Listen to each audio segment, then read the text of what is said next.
그러면 드라마 속 평양 고층 아파트 주거 공간은 어떤 특징들이 있는지 보겠습니다. 세 가지 정도로 특징을 정리할 수 있는데요.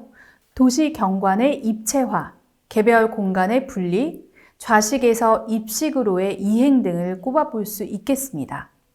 주거 공간의 변화로 첫 번째, 도시 경관의 입체화를 들었는데요. 도시 경관의 입체화를 드라마 속에 넣는 방식을 한번 보겠습니다.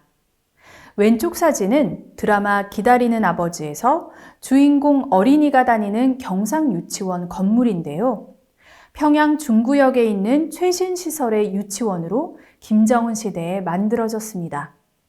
건물 외관이 거울 유리창으로 되어 있는데요.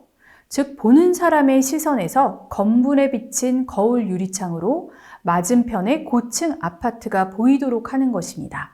미러 유리창은 입체감이나 빛을 보여주는 데 있어서 효과적인 소재라고 할 수 있습니다. 이 밖에도 드라마 속에서는 창문 밖으로 고층 살림집의 풍경이 보이도록 하는 방식으로 도시 경관을 보여주고 있습니다. 오른쪽 사진들을 보시면요. TV 속에 건물이 보이죠? TV는 도시의 입체성을 보여주는 중요한 역할을 하고 있는데요. 거실을 보여주면서 무심하게 켜놓은 것 같은 TV 속 화면 역시 고층 살림집을 보여주고 있습니다.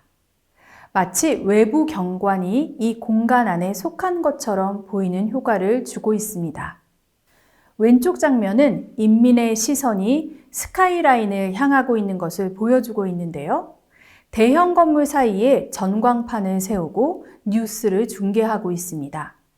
사람들은 거의 고층 건물 높이의 화면을 올려다보아야 하고 있는데요.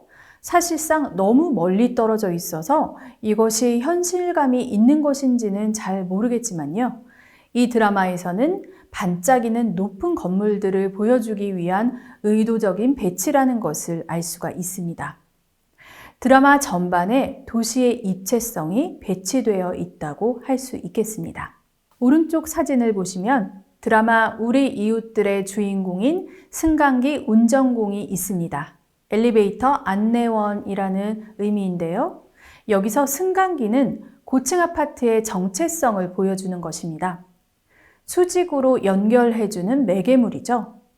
주요 등장인물들이 10층과 21층에 거주하고 있는데요. 이야기의 전개가 승강기를 매개로 이루어지고 있습니다.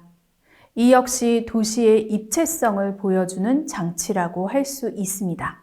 고층 아파트는 복도식으로 만들어져서 수평적으로 확대되고 입체성을 보여주면서 수용 인원을 늘리는데요. 이것은 농촌 문화주택의 평면적인 조망도와 차이가 있습니다. 농촌에서는 울타리가 없고 문이 열려 있는 특징이 있는데요. 사실 고층 아파트에서도 여기서 담장이 없는 것을 발견할 수가 있습니다. 사적 공간이 없다라고 할 수 있는데요. 개인적인 공간이 없다는 것은 모두의 공간이 될 수 있다는 사회주의적인 기획을 보여주는 것이기도 합니다. 도시의 입체성을 보여주는 상징적인 요소로 빛이 있는데요. 드라마에서는 야간에 거리를 걷는 모습들이 자주 나옵니다. 고층 아파트는 이런 빛을 담는 그릇이 됩니다. 빛은 시각적인 경관과 전시적 효과로 연결되죠. 평양시 관리법에는 평양 야경을 의무로 하고 있습니다. 드라마에서도 이러한 야경이 도시의 입체성을 보여주고 있습니다. 이 밖에도 드라마에서는 평양에 새로 개건된 개선 청년공원도 등장합니다. 화려한 조명으로 장식된 놀이공원의 야간 개장에서 아이들이 노는 모습을 담았습니다. 이번에는 평양의 주거 공간에서 개별 공간의 분리를 알 수 있는 장면들입니다. 왼쪽 사진은 기다리는 아버지의 한 장면인데요. 할아버지는 볕이 들어오는 베란다에서 아침에 운동을 하고요. 이 어린이도 자기만의 방을 갖고 있습니다. 공간들이 구성원별로, 용도별로 분리가 된 것이죠.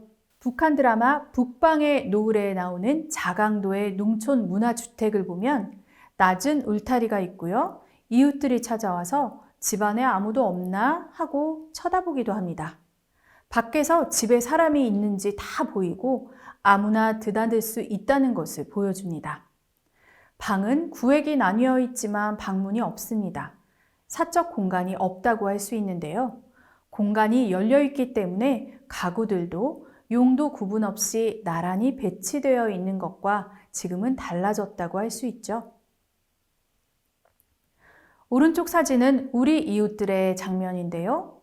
이웃들이 한 집에 모여서 함께 TV를 보고 있습니다. 뒤에 문들이 다 굳게 닫혀 있어서 공간을 구분해 놓았다는 것을 알 수 있습니다. 용도별로 공간이 구분되었다는 것은 일상생활이 각 구성원별로 개별화되었다는 것을 의미하게 됩니다.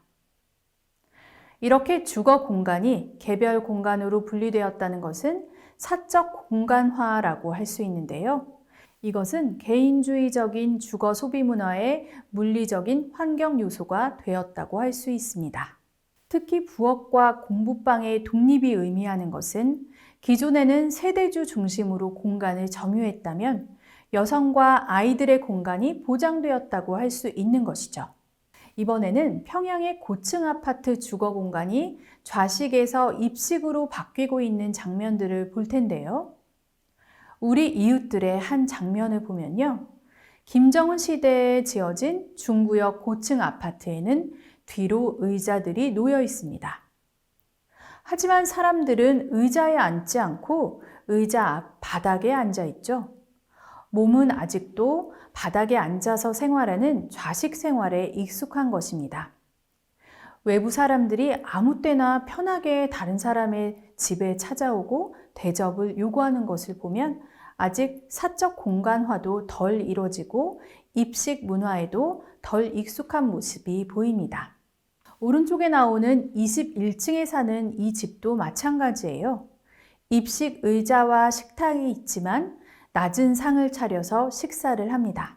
드라마 우리 이웃들에는 입식 부엌과 식탁이 등장하긴 하지만 이곳에서 사람들이 식사를 하는 모습은 나오지 않습니다.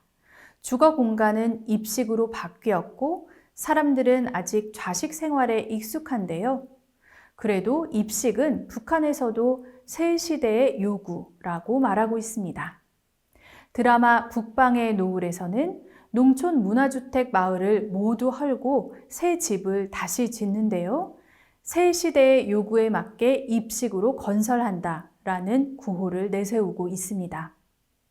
평양 고층 아파트의 주거 공간이 좌식에서 입식으로 바뀌고 있다는 것은 자본주의적인 생활 양식과 소비를 불러오게 되었습니다. 앉아서 생활할 때와 서서 생활할 때는 행동 반경과 시선이 달라지는데요. 좌식 생활에 익숙할 경우에는 앉은 높이에서 손 닿는 곳에 일상적인 사물들이 놓이고 시선이 고정되는 것이고요. 서서 이동할 경우에는 각각의 공간에 가구와 사물을 놓게 되는 것이죠. 입식 생활은 사물의 용도를 구분하는 개별화의 기능을 하기 때문입니다. 결국은 고층 살림집이 형성되면서 주거 공간의 가구들은 입식으로 변화했지만 아직은 좌식 생활에 익숙한 혼재된 모습을 보이고 있습니다.